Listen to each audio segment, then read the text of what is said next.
सभी भाई बहनों को नमस्कार। प्यारे मित्रों, मैं हूं राजेश रावत। स्वागत करता हूं आप सभी का आपके अपने चैनल रावत मैथ्स पर। प्यारे मित्रों, हम पढ़ रहे थे राजस्थान की हवेलियां और राजस्थान की हवेलियों का ये लास्ट एंड फाइनल वीडियो है। इसके बाद में हम राजस्थान की प्रमुख छतरियां पढ़ेंगे। तो चलिए शुरू करते हैं। बातों ही बातों में ये हवेलियां आपके खोपड़े में डालता हूँ। यदि आप चैनल पर पहली बार पधारे हैं तो आपसे निवेदन है, कृपया चैनल को सब्सक्राइब कर लीजिएगा, वीडियो को लाइक और शेयर जरूर कीजिएगा। लीजिए आनंद आज की क्लास का। राजस्थान की प्रमुख हवेलियां। नंबर 1 पर लिखा है मैंने सुराणों की हवेली। सुराणों की हवेली कहाँ है? सुराणों की हवेली चूरू में है। कौन से ज़िले में है? सुराणों की हवेली है वो चूरू ज़िले में है। इस चीज़ को हमें कैसे याद करना है कि ये चीज़ हमारे माइंड में हमेशा हमेशा के लिए बैठ जाए, रटना नहीं है। तो देखिएगा, मैं आपको तरीका बताता हूँ, सुनना। सुराणों की हवेली में शुरुआत में नाम आ रहा है, देखो सुराणा। क्या नाम आ रहा है? सुराणा। सुराणा। इस सुराणा को मैं और तोड़ता हूं, थोड़ा इसका मजा लेता हूं सुराणा का। सुराणा को मैंने तोड़ा सुर और आना, मतलब सुर आना। सुराणा को क्या बोला? सुर आना, सुराणा। जब कोई भजन पार्टी, कोई सत्संग होता है तो भजन पार्टी आती है तो उस समय हम बोलते हैं माइक वाले को कि देख भाई, सुर है ना, सुर वो अच्छा आना चाहिए। सुर आना, सुर अच्छा आना चाहिए। बीच में चर चर की आवाज़ नहीं आनी चाहिए। क्या नहीं आनी चाहिए? बीच में चर चर की आवाज़ नहीं आनी चाहिए। ये माइक वाले को बोलते हैं हम कि सुन भाई, सुर है ना, सुर वो अच्छा आना चाहिए। सुर आना, सुराना, सुर अच्छा आना चाहिए। सुर अच्छा आना चाहिए मतलब बीच में चर चर की आवाज़ नहीं आनी चाहिए। चर चर से याद रखना, चूरू। बताओ सुराणों की हवेली कहाँ है? सुराणों की हवेली है चूरू में। कहाँ पे है रे सुराणों की हवेली? चूरू में। आशा करता हूँ याद हुआ होगा। कैसे याद करना है? सुराणा, सुर आना, सुर अच्छा आना चाहिए, चरचर की आवाज़ नहीं आनी चाहिए, ऐसा हम माइक वाले को बोलते हैं। मतलब सुराणों की हवेली चरचर से याद रखना, चूरू में। बताओ सुराणों की हवेली कहाँ है? सुराणों की हवेली है चूरू ज़िले में। डन। आगे देखो, नेक्स्ट है मंत्रियों की हवेली और मंत्रियों की मोटी हवेली। मंत्रियों की हवेली, और वो भी कैसी? अब मंत्रियों की हवेली है तो हवेली मंत्रियों की तो मोटी होगी। मंत्रियों की मोटी हवेली कौन से ज़िले में है? मंत्रियों की मोटी हवेली चूरू ज़िले में है। कौन से ज़िले में है भाई? चूरू ज़िले में है। इस चीज़ को कैसे याद करें? रटना तो है ही नहीं। मंत्रियों की हवेली चूरू ज़िले में है। सुनो, मैं बताता हूँ कैसे याद रखना है। मंत्रियों की मोटी हवेली, पहले तो ये बात समझो, हवेली है ना, हवेली वो मंत्रियों की है। किसकी है? मंत्रियों की है। अब मंत्रियों की हवेली है तो मोटी तो होगी ना, क्योंकि मंत्री लोग है ना मोटी मोटी हवेली बना लेते हैं। मंत्री लोग क्या करते हैं? मंत्री लोग मोटी मोटी हवेली बना लेते हैं। क्यों? क्योंकि वो सरकार से पैसा चरते हैं, कमाते नहीं हैं, पैसा चरते हैं सरकार का। चरते हैं से याद रखना चूरू। क्या याद रखना? चूरू। अरे मंत्रियों की मोटी हवेली, हवेली मंत्री की है तो मोटी तो होगी ना। और मंत्रियों की हवेलियां अक्सर मोटी मोटी ही होती हैं। क्यों? क्योंकि वो मोटा मोटा पैसा चरते हैं सरकार से। चरने से याद रखना चूरू। बताओ मंत्रियों की हवेली, मंत्रियों की मोटी हवेली कहाँ है? मंत्रियों की मोटी हवेली चूरू ज़िले में है। कौन से ज़िले में? चूरू ज़िले में। नेक्स्ट देखिएगा, 3 नंबर पे लिखा है रामविलास गोयनका की हवेली। रामविलास गोयनका की हवेली कौन से ज़िले में है? ये भी चूरू ज़िले में है। कौन से गोयनका? रामविलास जी गोयनका। रामविलास गोयनका की हवेली चूरू जिले में है। इस चीज को कैसे याद रखें, सुनो, गौर से देखना, गौर से सुनना, सारी की सारी बातें सीधी आपके खोपड़े में जाएंगी, रटने का तो नामो निशान ही नहीं है। बस चैनल को सब्सक्राइब कर लो, वीडियो को लाइक और शेयर जरूर करना। रामविलास में देखो नाम आ रहा है राम, क्या नाम आ रहा है, राम। और फिर गोयनका में ऊपर वाली इस मात्रा को छोड़िए, लिखो, इसे पढ़ो गायन का। अरे राम का गायन, रामविलास गोयनका में रामविलास से लिखा राम और गोयनका को लिखा गायन का। राम का गायन, राम का गायन, भगवान श्री राम का गायन जहाँ पे होता है, भगवान श्री राम का गायन मतलब कथा जहाँ पे होती है, भगवान राम का गुणगान जहाँ पे होता है, वहाँ पे बोलते हैं ना, बातचीत नहीं करनी चाहिए। तसल्ली से, बिल्कुल शांत चित्त मन से भगवान राम की बातें सुननी चाहिए। भगवान राम का गायन, राम का गायन, राम का गायन जहाँ भी होता है वहाँ चिर पिर बोलते हैं ना, चर पर मत कर भाई, बातचीत मत करे छोरा, चर मत करे, चर नहीं करनी, फालतू की बातें नहीं करनी। फालतू की बातें करना, बीच बीच में बोलना, इसको बोलते हैं चर करना। क्या करना, राजस्थानी भाषा में बोलते हैं चर करना। क्या करना, चर करना। अरे राम का गायन हो रहा है हवेली में, तो भाई साहब शांत होके सुनो, चर मत करो। चर से याद रखना, चूरू रामविलास गोयनका की हवेली, रामविलास गोयनका की हवेली, बताइए कहाँ पे है।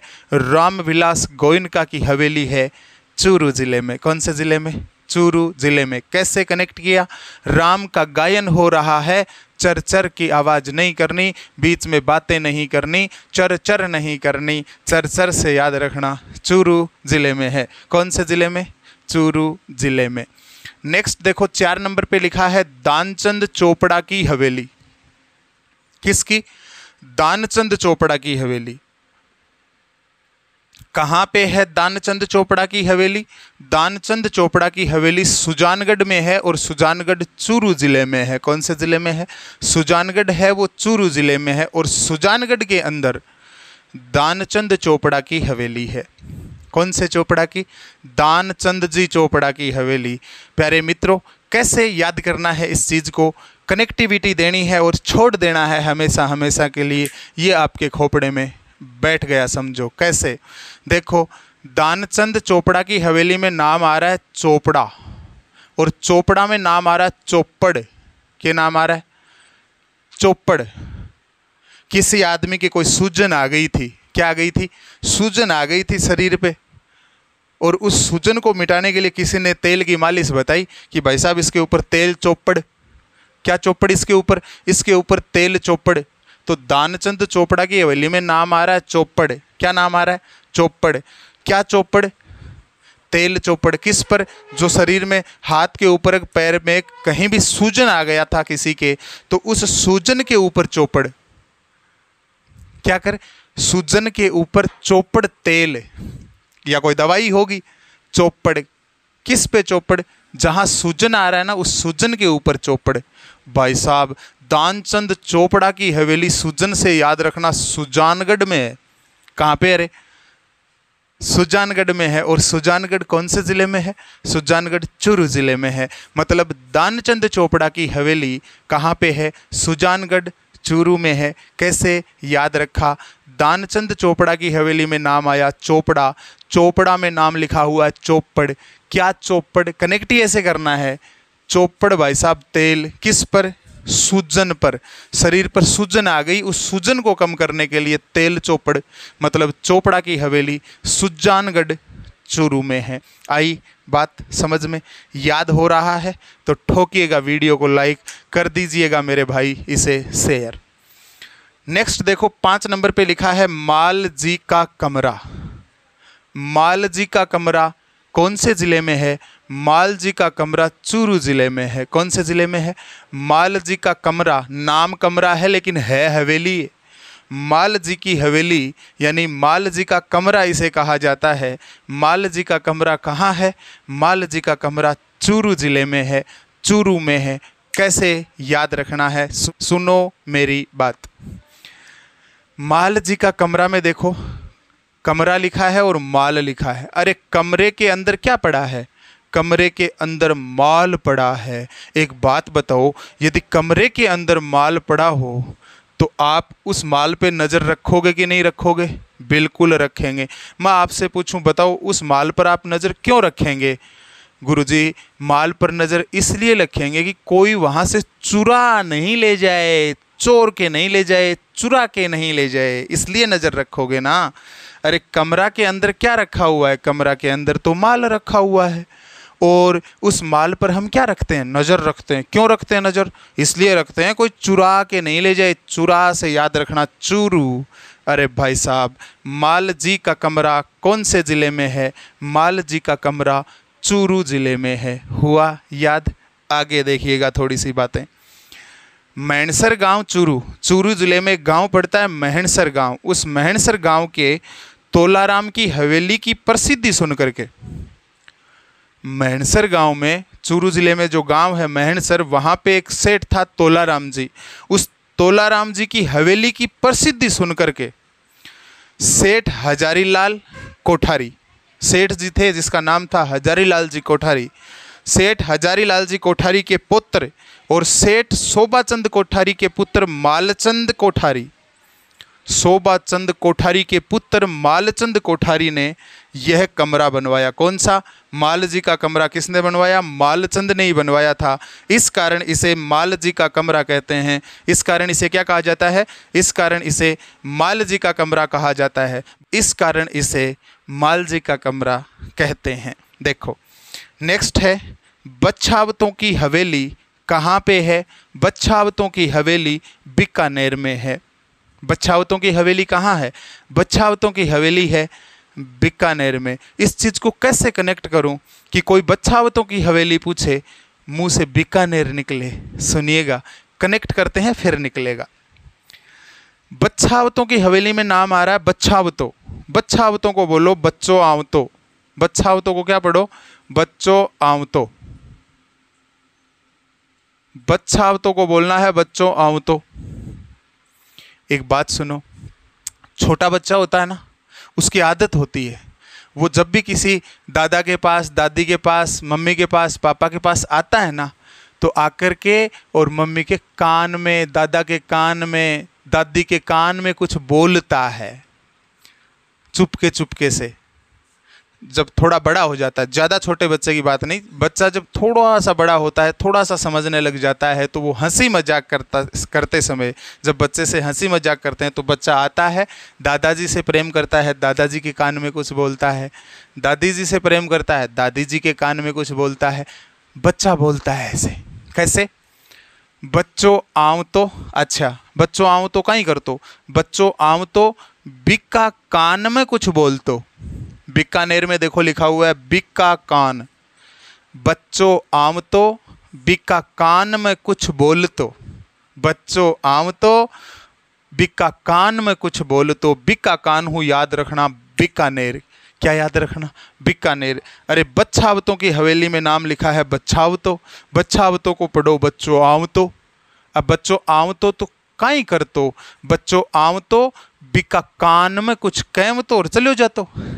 बिका कान में कुछ बोल तो, बिका कान हूँ याद रखनो बीकानेर।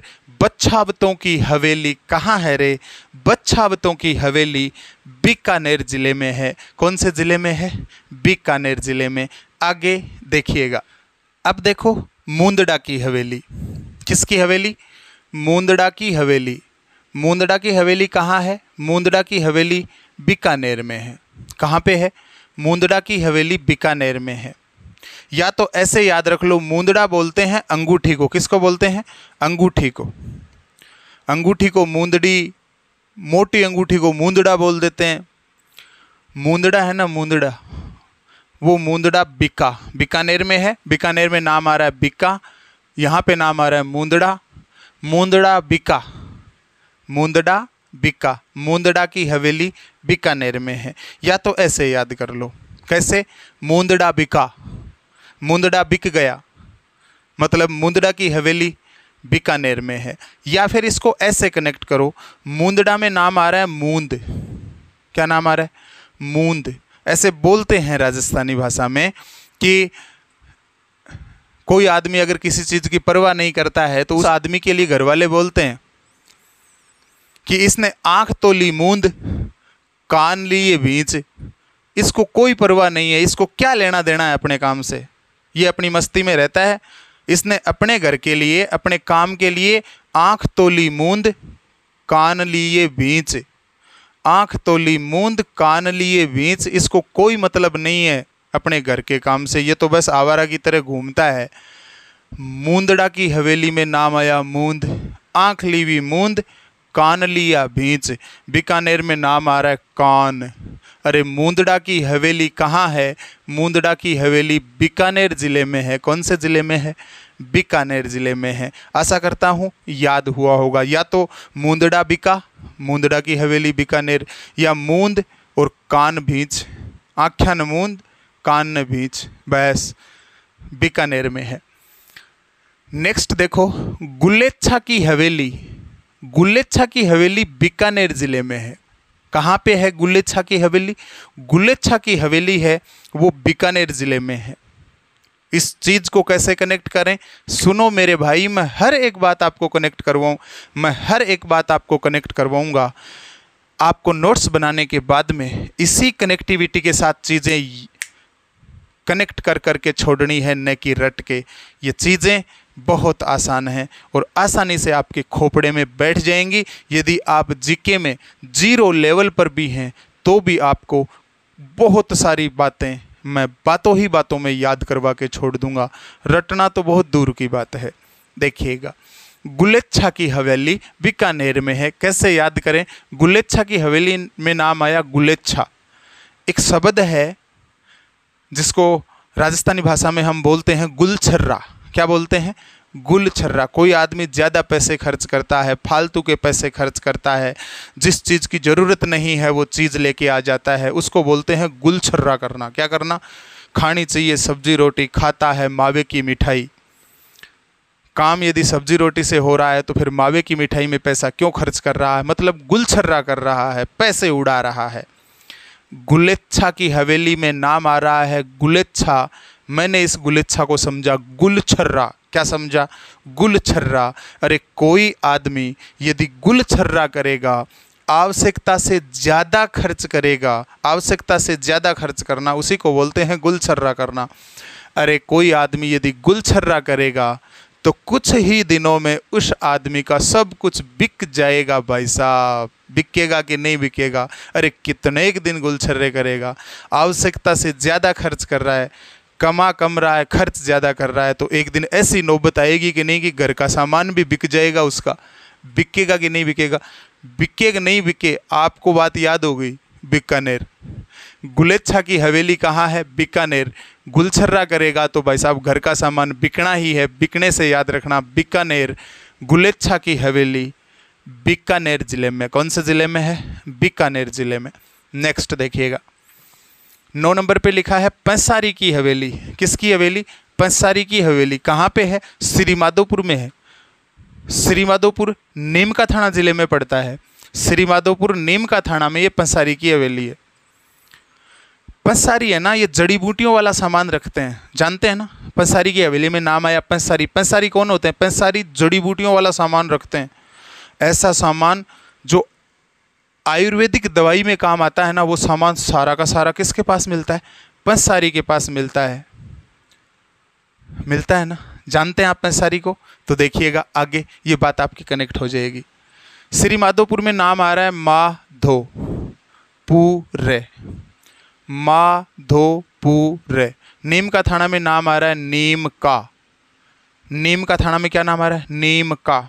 और पंसारी है ही। बस इन नामों को कनेक्ट करता हूँ। किसी व्यक्ति के कोई प्रॉब्लम थी, सर में दर्द रहता होगा, कोई फुंसियाँ हो गई होंगी, कुछ ना कुछ प्रॉब्लम थी, तो किसी ने दवाई बताई। क्या बताई? कि माँ से माथो, धो से धो, माथो धो। श्री माधोपुर में नाम आ रहा है माधोपुर। माँ से माथो, धो से धो, माथो धो पूरा दिन, माथो धो पूरा दिन। के दो माथो धो पूरा दिन। क्यों? नीम का पत्ता हूं। किससे धोना है माथा? माथा धो पूरे दिन। किससे? नीम का थाना में नाम आ रहा है नीम का। माथो धो पूरे दिन नीम का पत्ता से। किसके पत्तों से? नीम के पत्तों से। अब बंदा ऐसे गांव में था, नीम का पत्ता था ही नहीं। किसी शहर में होगा, किसी ऐसे शहर में था जहां पे नीम का पत्ता था ही नहीं। तो किसी ने राय दी कि भाई साहब नीम के पत्ते एक काम कर, पंसारी की दुकान से लेके आ। और तो नीम यहाँ है नहीं, आपको पंसारी की दुकान से नीम लाना पड़ेगा। भाई साहब पंसारी की हवेली नीम का थाना में है, श्री माधोपुर में। मतलब बताओ पंसारी की हवेली कहाँ है? पंसारी की हवेली श्री माधोपुर नीम का थाना में है। पंसारी की हवेली में नाम आया पंसारी। माथो धो पूरा दिन नीम का पत्ता हूँ, माथो धो पूरा दिन नीम का पत्ता हूँ। ये नीम के पत्ते कहाँ मिलेंगे? हमारे तो है ही नहीं नीम। नहीं है तो भाई साहब पंसारी की दुकान से लाओ, लेकिन धोना नीम के पत्तों से ही है। पंसारी की हवेली कहाँ है? श्री माधोपुर नीम का थाना जिले में है। कौन से जिले में? नीम का थाना जिले में। हुआ याद? आगे देखिएगा। 10 नंबर पे लिखा है बैजनाथ रुइया की हवेली सीकर में है। कहाँ पे है बैजनाथ रुइया की हवेली? बैजनाथ रुइया की हवेली सीकर में है। बैजनाथ रुइया की हवेली में नाम आ रहा है रुइया। और सीकर को मैं कैसे कनेक्ट करता हूँ इस रुइया से, सुनिएगा। किसी आदमी के बदन दर्द रहता था, कमर में दर्द रहता था, तो बोला गया कि यार कमर में दर्द रहता है। डॉक्टर साहब को बोला कि डॉक्टर साहब मेरे कमर में दर्द रहता है, कोई इलाज बताओ। तो डॉक्टर ने बोला कि रुई है ना, रुई, उस रुई से सेक करना पड़ेगा। रुई से सेक करने का मतलब है रुई को गर्म कर करके और उस रुई से तेरे को सेक करना पड़ेगा। सीख कर को पढ़ रहा हूँ मैं, सेक कर, सीख कर, सेक कर। भाई साहब रुई का सेक कर। बैजनाथ रुइया की हवेली कहाँ है? सेक कर से याद रखना, सीकर में है। अरे रुई से सेक कर। बैजनाथ में देखो नाम आ रहा है बैज, बैद जी। बैद जी के पास गया है कि बैद जी मेरे को बदन दर्द हो रहा है। तो बैद जी ने बोला रुई ले ले और उस रुई को गर्म करके उस रुई से सेक कर। सेक कर से बोले तो सीख कर। बैजनाथ रुइया की हवेली कहाँ है? बैजनाथ रुइया की हवेली सीकर में है। नेक्स्ट देखिएगा, पच्चीसा हवेली कहाँ है? पच्चीसा हवेली जोधपुर में है। पच्चीसा हवेली कहाँ है? पच्चीसा हवेली जोधपुर में है। कैसे याद करना है सुनिएगा। पच्चीसा हवेली में नाम आ रहा है पच्चीसा, और इस पच्चीसा में नाम आ रहा है पच्ची। क्या नाम आ रहा है? पच्ची मतलब पचना, पचना, पच्ची। जोधपुर में नाम आ रहा है जोधपुर, मतलब जो दपाउर है। दयपुर है ना, मैं बोल रहा हूँ दपाउर है। जो दपाउर है, जो आदमी दपाऊ खाई ले वे, जो आदमी धा पर खाई ले वे, जो धा पैर है, जो धा पर खाई ले वे कोई आदमी, तो भाई साहब बोलते नहीं है क्या रे इतना क्यों खा रहा है तेरे, इतना कैसे पचेगा रे तेरे, इतना सामान कैसे पची, इतना सामान कैसे पचेगा तेरे। किसको बोलते हैं? जो धा पर खा लेता है। अट्ठा तक खा लेना, यहाँ तक खा लेता भर भर के, ठूस ठूस के, उसकी बात है। जो धा पर खा लेता है उसको बोलते हैं अरे भाई साहब तेरे कैसे पचेगा रे ये। पच्चीसा हवेली में नाम आया पच्ची, पच्चीसा। कैसे पचेगा सा आपके? पच्चीसा। जो धा पर खाते हैं ना उनकी बात है, उनको कैसे पचेगा। पच्चीसा हवेली जोधपुर ज़िले में है। कौन से ज़िले में है? जोधपुर ज़िले में है। नेक्स्ट देखो राखी हवेली। राखी हवेली भी कहाँ है? जोधपुर में है। भाई साहब हवेली में राखी को उल्टा पढ़िएगा, खीरा बोले तो खीर, राखी को उल्टा पढ़ो खीरा, मैं बोल रहा हूँ खीर है। हवेली में खीर बनी है तो ब्राह्मणों के है ना चाव चढ़ जाता है। ब्राह्मणों के क्या, हर आदमी का ही चढ़ जाता है चाव खीर खाने का, और पहले से ही तैयार हो जाते हैं। आज धा पर खा रहा हूँ, काई खीर बनाई है हवेली में तो खीर ही खावा। भाई साहब राखी हवेली, हवेली में खीर, धा पर खा के आवा। जोधपुर में देखो लास्ट में लिखा है ध पैर है, इसको मैं बोल रहा हूँ ध पैर है को बोल रहा हूँ धा पर, मतलब हवेली में खीर बनी है, धा पर खा के आवा।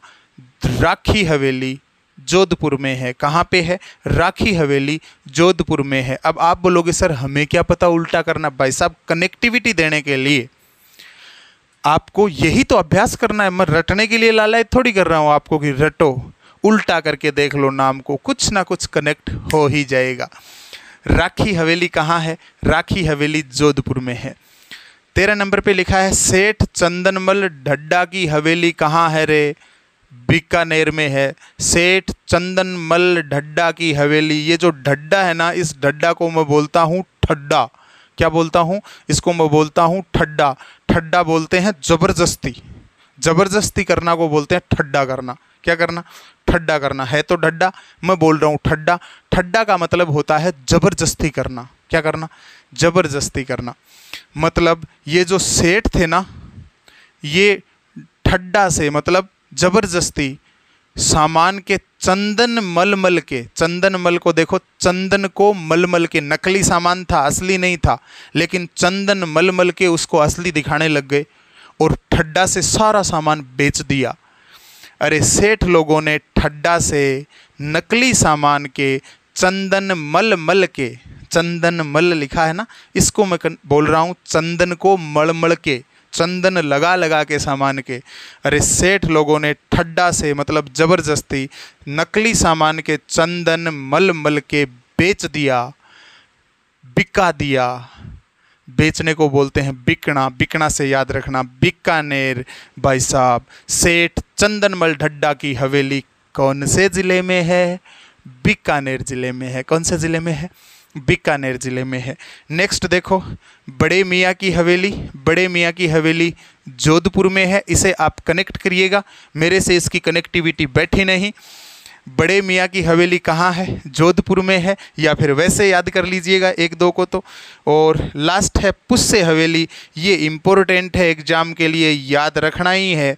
काफ़ी बार पूछा जा चुका है ये, कि काफ़ी बार पूछी जा चुकी है कि पुस्से हवेली कहाँ है। पुस्से हवेली जोधपुर में है। मैं हालांकि आपको याद भी करवा सकता हूँ, ये कनेक्टिविटी ही ऐसी है, लेकिन थोड़ी सी अभद्रता हो जाएगी। सोशल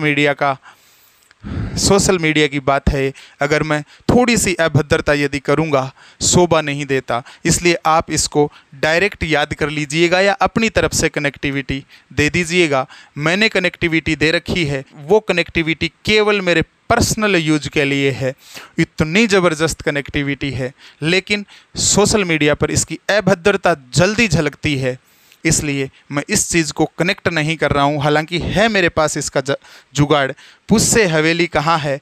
पुस्से हवेली जोधपुर ज़िले में है। और याद रखना, विश्व की एकमात्र हवेली है जो एक ही नक्षत्र में बनी हुई है। ये क्वेश्चन कंपटीशन में पूछा जाता है कि विश्व की एकमात्र ऐसी कौन सी हवेली है जो एक ही नक्षत्र में बनी हुई है। वो है मेरे भाई और बहनों पुस्से हवेली, जो कि जोधपुर ज़िले में है। प्यारे मित्रों, ये हवेलियों का टॉपिक ख़त्म हुआ। नेक्स्ट टॉपिक अपना शुरू होगा राजस्थान की प्रमुख छतरियाँ। मिलते हैं नेक्स्ट वीडियो में। चैनल को सब्सक्राइब करके जाइएगा, वीडियो को लाइक और शेयर ज़रूर कीजिएगा। इसी आशा के साथ मिलते हैं नेक्स्ट वीडियो में। तब तक के लिए जय हिंद, जय भारत, राम राम सा, धन्यवाद।